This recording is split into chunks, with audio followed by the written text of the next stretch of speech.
Les travaux d'élargissement du Real Club Nautique de Valence sont un exemple clair de la haute spécialisation de Rover Maritime dans le domaine des installations nautiques de plaisance. Tout un défi de construction qui se réalise en 12 mois vertigineux, divisé en 2 phases. Une première pendant laquelle sont menés à terme les ouvrages de protection, moyennant l'exécution de 2 alignements de digues à talus, un alignement de digues verticales et les quais adossés aux digues de protection. Et une seconde qui consiste à la réalisation de 4 appontements et jetés fixes, ainsi que les pontons flottants, pour faire de la place pour 236 méga-yachts. Dans la phase 1, pour la création des ouvrages de protection, on effectue un total de 3 alignements.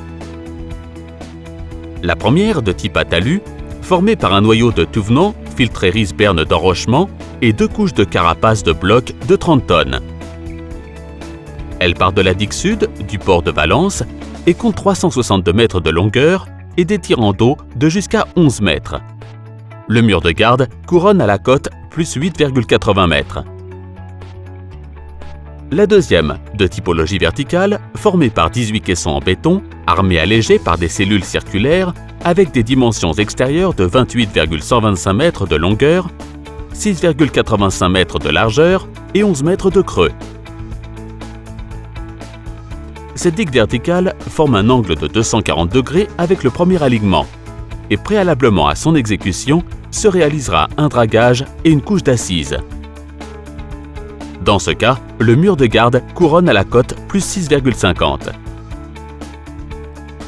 Le troisième, de type à talus, a une longueur de 511 mètres et atteint des tirants d'eau de 9 mètres et demi.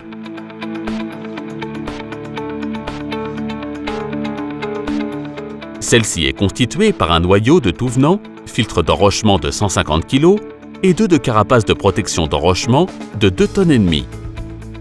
Le mur de garde couronne à la côte plus 5 mètres.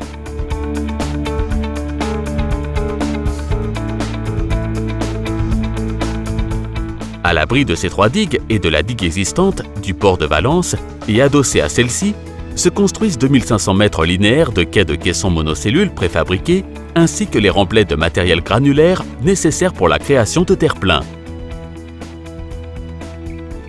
Les moyens maritimes que Rover Maritime dédie à l'exécution des travaux sont d'une importance vitale, vu qu'il n'existe pas de surface lors de l'exécution des travaux pour les installations auxiliaires.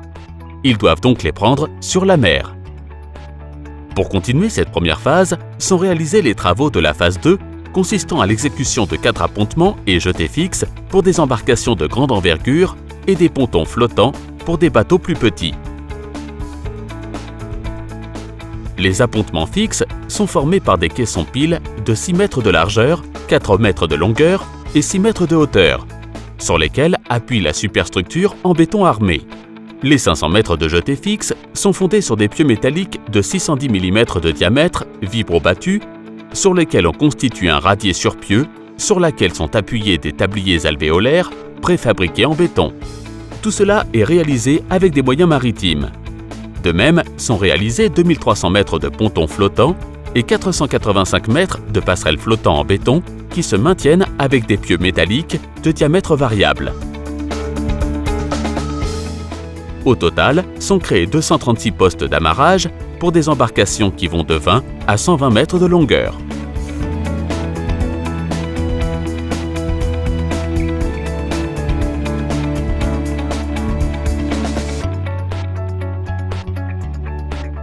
Pour l'exploitation des postes d'amarrage et des services existants, on effectue les réseaux d'assainissement pertinents.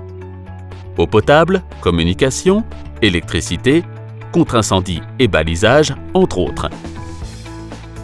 De même, on exécute les voies d'accès, l'urbanisation des terre-pleins, l'installation de jardinerie et le réseau d'arrosage, bâtiments, vestiaires, cloisons et pans de murs pour les commerces. Dans le même délai et en même temps que l'exécution des quais, sont effectués les travaux d'un parking couvert de 20 000 m², capable de contenir 540 véhicules. Avec un budget approximatif de plus de 88 millions d'euros pour la première phase et de 18 millions d'euros pour la deuxième, et un délai record dans chacune des deux phases, Rover Maritime a pu rendre exploitable une des marinas les plus importantes de la Méditerranée.